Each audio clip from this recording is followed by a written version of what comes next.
Yes, everybody, my name is Stephen Howson. This is 5 things that we learned watching Manchester United lose to Astana. In at number 1, Luke Shaw is done out here. As pretty much the only player that featured for Manchester United in that fixture that was paid any sort of proper money for. We might have paid for Lee Grant, but did we really pay for Lee Grant? £30 million player on the pitch last night. The only one was Luke Shaw. Now, if I'd have said to you, if you didn't know anything about football, you didn't know anything about anything, all the rest of them was free or like $1 million, which one cost £30 million? Would you have picked Luke Shaw? I don't think you would. And I think that tells every single thing about this whole incident, this whole scenario that Luke Shaw finds himself in. Criticised by every single manager that has managed him, there has to be something in this. Little birdie also tells me Paddy Evra absolutely ripped strips out of him when he was there at Manchester United and said that he was by far not good enough. So, Luke Shaw, is he done out here? His positioning was not great. His fitness didn't look good. He just did not look like the senior player that was out there last night. And I think he should have done. I think as a senior player in that game last night, it certainly was something to prove. Certainly the one whose first team spot is in question and has seen a 19-year-old take your spot and make you play against Astana on a Thursday night. Where was the heart? Where was the desire? Where was the grit? Where was the determination to say, I'll get my spot back? I don't get that when I look at Luke Shaw. I don't see that determination. I don't see him willing to go to the very nth degree to make something happen. And fundamentally, that's why Luke Shaw hasn't worked at Manchester United. And that's why Luke Shaw probably has numbered days left at Manchester United. Number 2, Dylan Levitt Ultras stand up. Last night, Dylan Levitt made his Manchester United debut. One of the 2 that I've been really pushing for. Now we've got a couple out of the way this year. The 2 that are really knocking on the door, Dylan Levitt, Ethan Laird. We'll talk about Laird in a second. Dylan Levitt, 100 passes on his Manchester United debut away from home in -22 in Astana. Now, you go, all right, we played a bunch of farmers. No one's standing here telling you we're Astana, the world's greatest football team. No one's even buzzing about the performance of most of the team. And no one's saying that everyone who played that night should go on and have a career at Manchester United. Far from it. But one that should is Dylan Levitt. When was the last time we had a player that controlled the tempo of a game like Dylan Levitt did? So mature, so intelligent, so incisive with some of his passes. How often do you see it go from the middle third into the final third with such precision? Laser-guided fucking passing here we're talking about. Manchester United have not had that since Michael Carrick hung his boots up.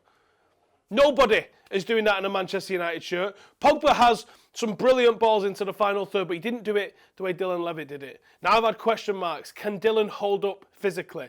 Can his pace make it an issue for him? Can the size of the guy become an issue? Well, he played against a very physical Astana side last night, and if they were nothing, they were physical. And he didn't look out of place. He looked like the most assured, confident, cool, calm, collected player on the football pitch.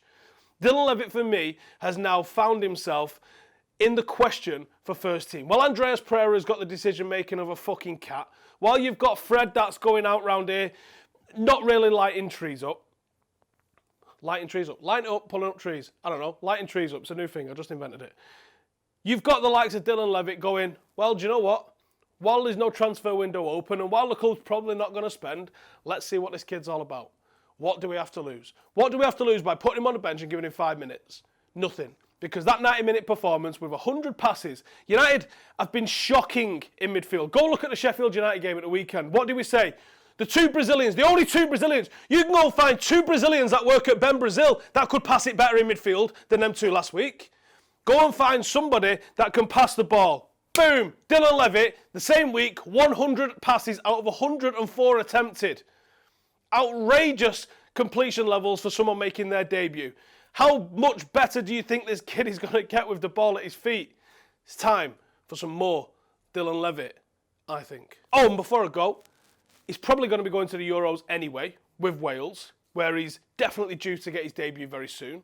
So it's all coming together nicely for Dylan. I want to see it come together more frequently in a United shirt. Number 3, Chung is a missing in more ways than one. Chung last night put in a bit of a stinker of a performance. I don't even know if the way he got pulled off the pitch was indicative of like He's just not fancied at this club. The timing wasn't great. You would think that for confidence reasons, you'd probably allow someone a little bit more time before hooking them off after what happened there. There's talk of him not wanting to sign a renewal at Manchester United. I don't think he's as far ahead in his progress as he probably should be. Yes, his injuries had a massive impact on this, but the two-time Academy Player of the Year, first in the 18s, then in the reserves. The pedigree, on paper at least, is there with Chung. I think he's a little bit basic with the ball at his feet. I think there's a level of quality to certain players in the academy, and Chung's not quite one of those players. I think the rumours of him leaving are probably true. He's probably been offered quite an ordinary or shit deal from the first team, probably not been promised any sort of minutes, possibly even been told that you need to go out on loan, which isn't always the worst thing in the world for players, but maybe he sees himself a little bit higher up. I've seen some of the abuse he's been getting. I don't agree with the abuse. I just think that he probably isn't going to be United standard, and I don't think there'd be many tears cried if he was to be moved on in the summer. Number 4, Laird could pressure Wan-Bissaka. Ethan Laird's a player that I've been absolutely dying to see how he reacts in the first team, and when he got into the first team, everything that we expected was there. Someone extremely comfortable on the ball, which is in direct opposition to what you're getting with Wan-Bissaka. I've seen a few people question mark what his defence is like. His defence is not as good as Wan-Bissaka, but it's not bad. We're not talking levels of Trent here where he's going to get absolutely rinsed. He's a very capable defender. He's also very capable with the ball going forward. Is he ready right now to really start putting pressure on and maybe take first team minutes off Wan-Bissaka? I don't think so. But if you've got a backup player at a club, I think a backup player at a club like Ethan Laird is exactly what you want. He's young, he's not going to be kicking off if he's not getting minutes, and he's the sort of player that can actually do some damage at the opposite end of the pitch if and when it comes to it. Now for me, I think Wan-Bissaka's probably going to feature when England get to the Euros. If they get to the latter stages, I think they would want to go with someone slightly a bit more defensive rather than what Trent can offer. And maybe the same sort of scenario might find its way at Manchester United. Could Wan-Bissaka be moved inside? I don't know. But I think having Ethan Laird is better than not having an Ethan Laird. And I think Ethan's pretty confident that he's going to steal some minutes off somebody by the end of the season. And the last one today then, loans are coming. Now whether that is those that we've already mentioned, Chung and Gomez, if they're not going to sign contracts, or even if they do sign contracts, I think there's a very real chance that you'll see them guys go out on loan. I also think the likes of Dylan Levitt probably would benefit from at least maybe even a 6-month out on loan towards the back end of this season, get them into the national squad and see what they can do next season. Ethan Galbraith, obviously already a Northern Ireland international, made his Manchester United debut last night. I think he'd be excellent, being well served on a loan. I think any team bottom half of the Prem or the Championship would be an absolute asset if he got them. But also the likes of Jimmy Garner and maybe even Deshaun Bernard as well. I think Deshaun would be a brilliant asset and could go down the exact same route we've just seen with Tuan Zebe.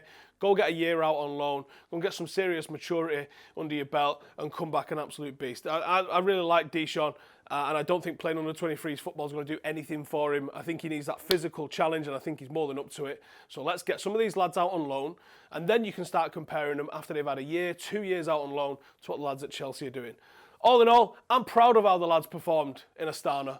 This is what Manchester United Football Club is about. Don't tell me that they play in the second tier of the Under-23s League because that's a lot of nonsense and the reasons behind that are the underinvestment, the way that we played a very young team and we also massively promoted all the ones that were decent. You've not seen Marcus Rashford play Under-23s. You haven't really seen much of any of this squad play Under-23s because they end up in the first team.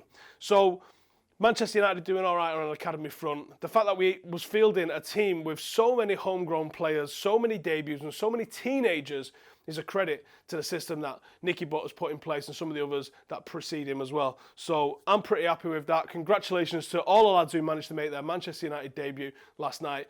More than 50% of the club's players have come through our ranks. Over 80 years of having a first team academy player in every single matchday squad. This is what we are about. And it's great to see. Thanks for watching. Make sure to subscribe. I'll see you in the next one.